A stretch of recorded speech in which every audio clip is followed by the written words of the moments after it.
मेरे पति नीरज ने मुझे तलाक दे दिया था क्योंकि मैं कभी माँ नहीं बन सकती थी और उसने बाद में दूसरी शादी कर ली। 1 साल बाद उनके घर बेटे का जन्म हुआ और उन्होंने मुझे अपने बेटे के पहले जन्मदिन पर बुलाया था कि वह सब देखकर मुझे बुरा लगे। उनका यह प्लान मुझे पहले से पता था, इसलिए पार्टी के लिए जाते समय मैंने एक लिफाफा अपने साथ रखा। जब मैं पार्टी में पहुंची तो उन्होंने मुझे देखा और मेरे पास आकर कहने लगे, देखो, तुम्हें तलाक देने का मेरा फैसला एकदम सही था। आज मैं एक बच्चे का बाप बन चुका हूँ। उनकी बात सुनकर मुझे हंसी आ गई और मैं उस लिफाफे को उनके हाथ में देते हुए कहने लगी, इसे ध्यान से देखो। जैसे ही उन्होंने वह लिफाफा देखा, मेरा नाम रितिका है। तलाक के पहले मेरी जिंदगी कठिनाइयों से भरी हुई थी।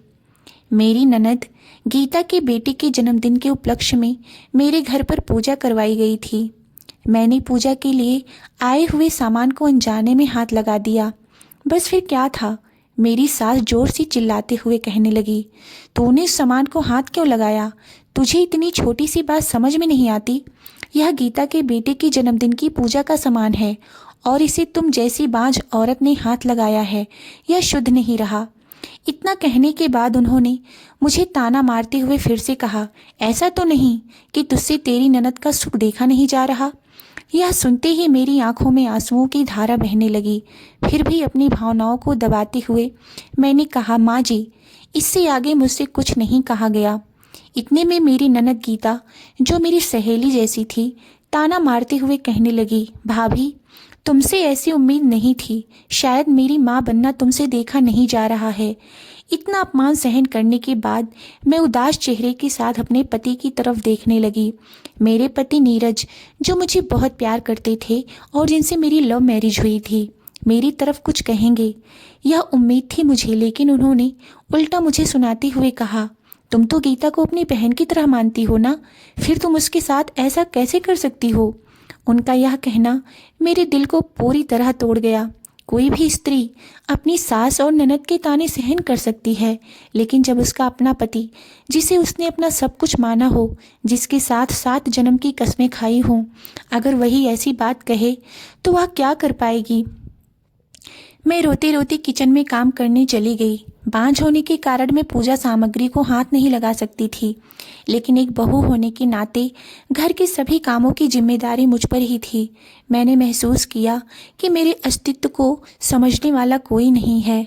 आज मैंने नीरज को लिफाफा दिया और सच्चाई उसके सामने रखी तो उसकी आंखों में शर्म नजर आ रही थी। मैंने मुस्कुराते हुए पार्टी छोड़ दी, क्योंकि अब मैंने अपनी ज़िंदगी को नई शुरुआत देने का फैसला कर लिया था। सोचने लगी कि अगर मैं माँ नहीं बन सकती तो इसमें मेरा क्या दोष है? माँ बनना या ना बनना यह खुद औरत के हाथ में थोड़ी ना होता है। मेरी सास एक स्कूल में टीचर थी, मेरी ननद वकील थी और मेरे पति नीरज एक इंजीनियर थे। मुझे हैरानी इस बात की होती है, इतने पढ़े लिखे लोगों के विचार इतने परंपरावादी कैसे हो सकते हैं कि पूजा के सामान को हाथ लगा देने से शगुन बिगड़ जाएगा। मुझे आज भी याद है कि किस तरह से मैं और नीरज पहली बार ऑफिस में मिले थे। मुझे ऑफिस ज्वाइन किए हुए कुछ ही दिन हुए थे कि एक दिन ऑफिस में प्रेजेंटेशन दे रही थी। बॉस के साथ वहाँ बैठे सभी लोगों ने मेरे प्रेजेंटेशन की काफ़ी तारीफ की। नीरज भी, जो वहाँ मौजूद थे, मेरी प्रेजेंटेशन से काफ़ी प्रभावित हुए। ऑफिस में साथ काम करते करते हम दोनों कब एक दूसरे के प्यार में पड़ गए या हमें भी पता नहीं चला। जब हमने घर वालों को इस रिश्ते के बारे में बताया तो उन्होंने खुशी खुशी से रिश्ता स्वीकार कर लिया और हमारी शादी हो गई। मेरे सास ससुर ननद का स्वभाव बहुत अच्छा था। इतना अच्छा पति मुझे मिला था कि मैं खुद को बहुत भाग्यशाली समझती थी। नीरज ने मुझे पहले ही कह दिया था कि शादी के 2-3 साल तक उन्हें बच्चा नहीं चाहिए। पहले लाइफ एंजॉय करेंगे, फिर बच्चों की जिम्मेदारी लेंगे। शायद इसीलिए घर वालों ने भी 2-3 साल तक बच्चे को लेकर कुछ नहीं कहा। लेकिन शादी को 5 साल होते ही घर के लोग ताने मारने लगे। घर के सदस्यों, रिश्तेदारों मेरे पीठ पीछे कहने लगे कि शायद मुझ में ही कोई कमी है। पहले तो नीरज कुछ नहीं बोला, पर अब तो नीरज भी मुझसे ठीक से बात नहीं करता था। वह सिर्फ ज़रूरत पड़ने पर ही बात करता था। ऐसा लगता ही नहीं था कि हम दोनों पति पत्नी हैं और एक ही घर में रहते हैं। पर मैं अपना दुख किसे बताऊं और कौन मुझे समझेगा। आज हमारी शादी को 8 साल हो गए थे। मैं सोच रही थी कि आज नीरज अपनी चुप्पी तोड़कर मुझे विश जरूर करेगा। इसलिए मैंने उनकी पसंद का नाश्ता बनाया और उसने शांति से नाश्ता किया। एक भी शब्द ना कहते हुए चुपचाप ऑफिस के लिए निकल गए। ऑफिस जाने के बाद मैंने ऑफिस में फ़ोन करके कहा कि मेरी तबीयत ठीक नहीं है। ऐसा कहकर छुट्टी ले ली ताकि नीरज को एक अच्छा सा सरप्राइज़ दे सकूं। लेकिन उसने मुझे एक बार भी फ़ोन नहीं किया और ना ही पूछा कि तुमने छुट्टी क्यों ली है, क्या तुम्हारी तबीयत ठीक नहीं है। मैंने रात के खाने में पालक पनीर, कोफ्ते की सब्जी और भी बहुत कुछ बनाया। बेडरूम सुंदर फूलों से सजाया था। उसकी पसंद की लाल रंग की बॉर्डर वाली साड़ी भी पहनी। मुझे आज पूरा यकीन था कि नीरज आज अपनी चुप्पी तोड़कर मुझसे बात करेगा और मैं उसे बच्चा गोद लेने के लिए राजी कर लूँगी। लेकिन जब वह घर आया तो उसने एक बार भी मेरी तरफ नहीं देखा। मुझे लगा कि शायद वह बेडरूम में आकर मुझे विश करेगा, पर सब कुछ उल्टा हो गया। विश करना तो दूर, उसने मेरी तरफ देखा तक नहीं। थोड़ी देर बाद मुझसे रहा नहीं गया और मैं ही उससे बोल पड़ी, नीरज, आज हमारी शादी की सालगिरह है, यह भी भूल गए हो। तो यह सुनते ही वह कहने लगा, अरे नहीं नहीं, यह दिन तो मैं भूलना भी चाहूँ तो भी नहीं भूल सकता, क्योंकि आज ही के दिन तो एक बांझ औरत मेरे गले पड़ गई थी। उसके मुंह से यह सब सुनकर मानो मेरी आंखों के सामने अंधेरा छा गया। मैं अपने आंसुओं को रोकते हुए कहने लगी, क्या हम बच्चों को गोद नहीं ले सकते। इस पर नीरज कहने लगा, तुमसे मैंने कितनी बार कहा है और इस पर कितनी बहस भी हो गई है कि मैं दूसरे का बच्चा, दूसरे का खून गोद नहीं ले सकता। मुझे मेरे खुद का बच्चा चाहिए, जो तुम मुझे इस जन्म में तो दे नहीं सकती हो। फिर उसने कहा, हाँ, आज अपनी शादी की सालगिरह है तो मैं तुम्हारे लिए एक अलग गिफ्ट लेकर आया हूँ। मैं सोचने लगी कि जो इंसान बार बार ना कहने की रट लगाए बैठा हो, वह मेरे लिए क्या गिफ्ट लेकर आएगा। नीरज ने मुझे एक लिफाफा दिया। मैं बहुत उत्सुकता से उस लिफाफे को खोलने लगी। अंदर जो मैंने देखा तो उसमें तलाक के पेपर्स थे। उन कागज़ों को देखकर मुझे विश्वास ही नहीं हो रहा था कि जो इंसान मेरी इतनी तारीफ़ करता था, मुझसे बहुत प्यार करता था, हर मुश्किल घड़ी में मेरा साथ देता था, आज एक बच्चे के लिए मुझे तलाक दे देगा।